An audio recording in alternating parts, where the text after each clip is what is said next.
महाराष्ट्रातील एका छोट्याशा गावामध्ये समुद्र किनारी बाबूराव नावाचा एक मच्छीमार, त्याची पत्नी शांता आणि 2 मुलांसोबत राहत होता. बाबूराव रोज मासे पकडण्यासाठी समुद्रात जात असे आणि शांता घरी राहून 2 मुलांचा सांभाळ करत अशा प्रकारे ते आनंदात राहत होते. बाबूराव बोलला, मी मासे पकडण्यासाठी जातोय. मला जास्त मासे पकडावे लागतील, कारण सोनूच्या शाळेची फीस भरायची आहे ना मला.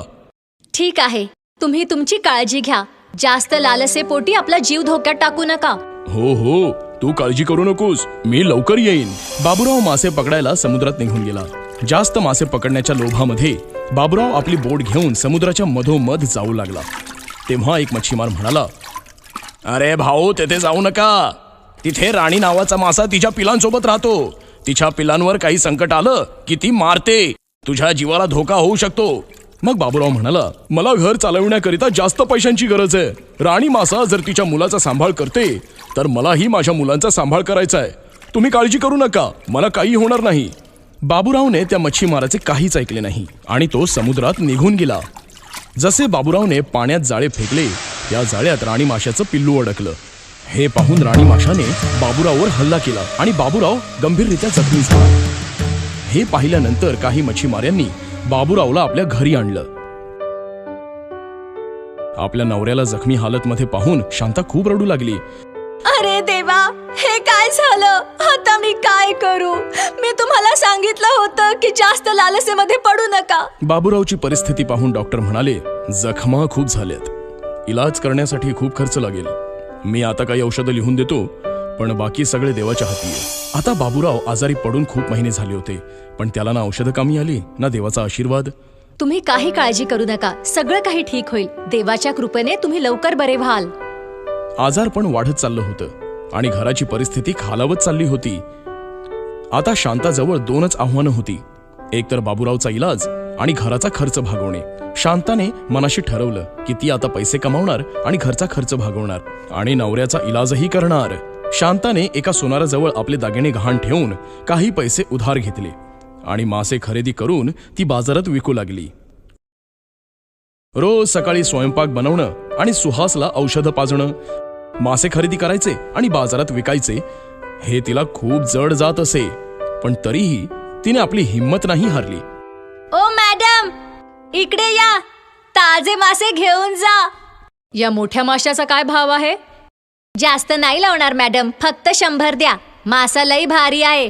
90 रुपये घे आणि साफ करून दे. हा हो मॅडम, आता देते. शांताने काही दिवस मासे विकून पैसे जमा केले आणि मनात विचार करू लागली, फक्त अजून थोडे पैसे जमा झाले की मी माझ्या नवऱ्याचा इलाज करू शकेन. दुसऱ्या दिवशी शांता समुद्र किनारी मासे खरेदी करण्यासाठी गेली. तिथे तिने पाहिलं की एका मासेमाराने राणी माशांची काही पिल्लं पकडून आणली होती. शांताला समजलं की राणी मासा खूपच दुखी आणि रागावला असेल, म्हणून तो मासा आता दुसऱ्या मच्छीमारांचं सुद्धा नुकसान करेल. त्यामुळे शांताने जमा केलेले सर्व पैसे त्या मच्छीमाराला दिले आणि माशांची पिलं लगेच विकत घेतली आणि त्या पिलांना समुद्रात परत सोडून दिलं आणि पिलं त्यांच्या आईकडे म्हणजेच राणी माशाकडे परत गेली. आपल्या पिलांना पाहिल्यानंतर सोनेरी राणी मासा खूप आनंदी झाला. परंतु सर्व पैसे संपल्यामुळे शांता खूपच दुखी झाली आणि ती समुद्रकिनारी एकटी बसून आपल्या नवऱ्याचा इलाज कसा होईल याचा विचार करू लागली. आता मी काय करू? माझे जमा केलेले सगळे पैसे खर्च झाले. आता मी घर कसं चालवू? नवऱ्याचा इलाजही कसा करू? तेव्हा समुद्रकिनारी राणी मासा आला आणि म्हणाला, तुझ्या दुःखाचं कारण मीच आहे बाळा. तुझ्या नवऱ्याला मीच घायाळ केलं होतं, पण इतकं सगळं झालं असतानाही तू माझ्या पिल्लांना वाचवलंस. तू खूप दयाळू आहेस आणि इमानदारही आहेस, म्हणून तुझ्यासोबत मी वाईट होऊ देणार नाही. राणी माशाने तोंडातून 3 अनमोल हिऱ्यांच्या अंगठ्या काढल्या आणि म्हणाली, या 3 अंगठ्यांमुळे तुझं जीवन सुरळीत होईल, कारण तुझ्या मनात काहीही लालसा नाहीये. त्यामुळे या अंगठ्यांवर तुझाच हक्क आहे. शांताच्या डोळ्यातून आनंदाश्रू आले आणि राणी मासा तिथून निघून गेला. शांता आपल्या घरी आली आणि सगळी हकीकत तिने आपल्या आजारी नवऱ्याला सांगितली. हे ऐकून बाबूरावच्या डोळ्यांमध्ये अश्रू आले आणि तो म्हणाला, आज मला कळलं की माझ्या मनामध्ये किती लोभ आहे, म्हणून ही वेळ माझ्यावर आली आणि तुला तुझ्या चांगुलपणाचं आणि इमानदारीचं चांगलं बक्षीस मिळालं. आता मी या अंगठ्यांना विकून तुमचा चांगला इलाज करेन आणि तुम्ही लवकरच बरे व्हाल. शांताने एक अंगठी सोनाराला विकली आणि त्या पैशांनी नवऱ्याचा चांगला इलाजही केला. सोनू आणि राजू चांगल्या शाळेत जाऊ लागले आणि बाबूराव आपल्या परिवारांसोबत समुद्रकिनारी गेला आणि राणी माशाला आपल्या चुकीबद्दल माफी मागितली आणि राणी माशाला धन्यवादही दिले. तर मित्रांनो, या गोष्टीतून असा बोध होतो की आपल्यावर कितीही संकट आलं तरी त्याला सामोरं जाण्याची हिंमत आपल्यात पाहिजे.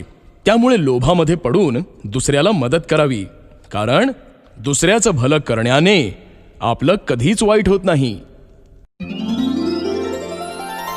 जादूचा पोपट. एका छोट्याशा गावात एक अतिशय गरीब कुटुंब राहत होतं. त्या कुटुंबात रामू, त्याची पत्नी सीता आणि त्यांचा मुलगा चिंटू राहत असे. त्याच गावात एक पोपट सुद्धा राहत होता. त्याचं नाव होतं रघु. तो पोपट खूप चमत्कारी होता. तो जिथे जिथे जाई तिथे कोणत्याही गोष्टीची कमतरता भासत नसे. एक दिवस रघु उडत उडत त्या गरीब कुटुंबाच्या घरात गेला. रघु मनात विचार करतो, अरे वा, मला वाटतं की आज इथं खूप चांगलं जेवण मिळेल. मी पोट भरून खाणार. रघुला एका टेबलावर पेरू दिसतात. अरे वा, पेरू, मला तर हे खूप आवडतात. ते मी आता पोट भरून खाणार. रघु पोपट पेरू खायला लागतो. तेवढ्यात सीता रघुला पेरू खाताना पाहते. तिला खूप राग येतो आणि ती त्याला तिथून हाकलून लावते. जा इथून. माहित नाही कुठून कुठून येतात. मी तर वैतागून गेले. सीताने हाकलावून दिल्यावर रघु शांतपणे एका कोपऱ्यात बसून राहतो. काही दिवसांनंतर त्या कुटुंबाची परिस्थिती सुधारते.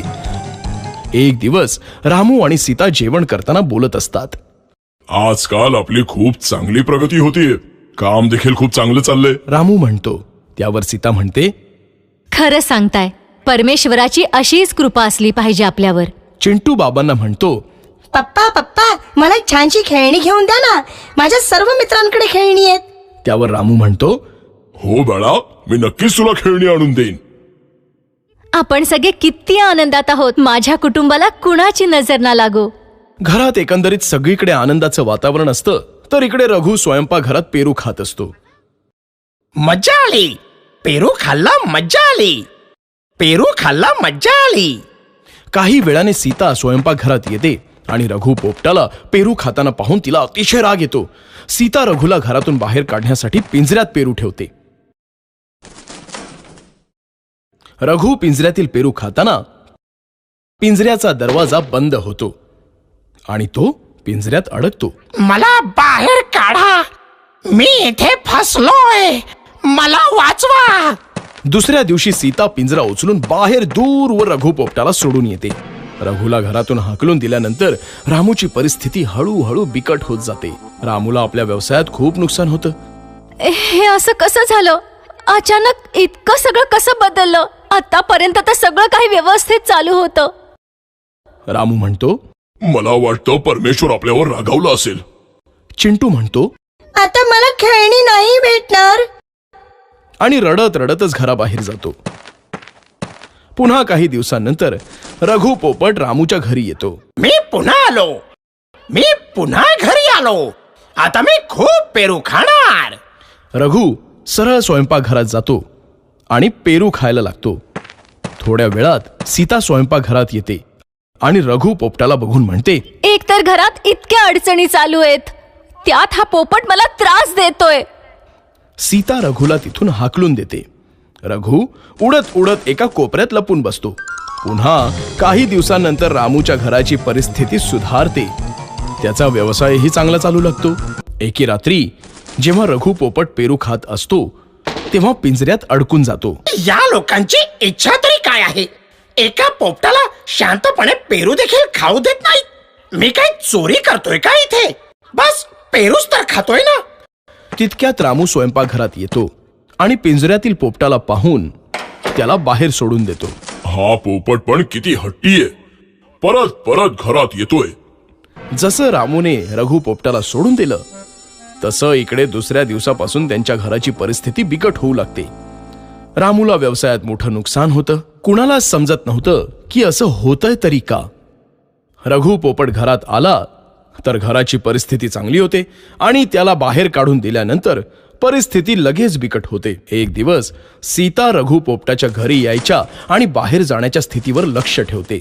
हा पोपट जेव्हा घरी येतो तेव्हा घरात भरभराट होते आणि जेव्हा हा घरातून बाहेर जातो घराची परिस्थिती बिकट होते. हा पोपट जादूचा तर नाही ना? आता हा पोपट घरी आला ना की मी त्याला कुठेही जाऊ देणार नाही. सीता रघु पोपटाची खूप आतुरतेने वाट बघते, परंतु रघु पोपट पुन्हा कधीच त्या घरात येत नाही आणि ते कुटुंब त्याची वाट बघत पश्चाताप करत बसतात. तर मुलांनो, या गोष्टीतून काय बोध मिळतोय? आपल्याला काही गोष्टींचं महत्व तेव्हा कळतं जेव्हा ते आपल्याला सोडून गेलेले असतात.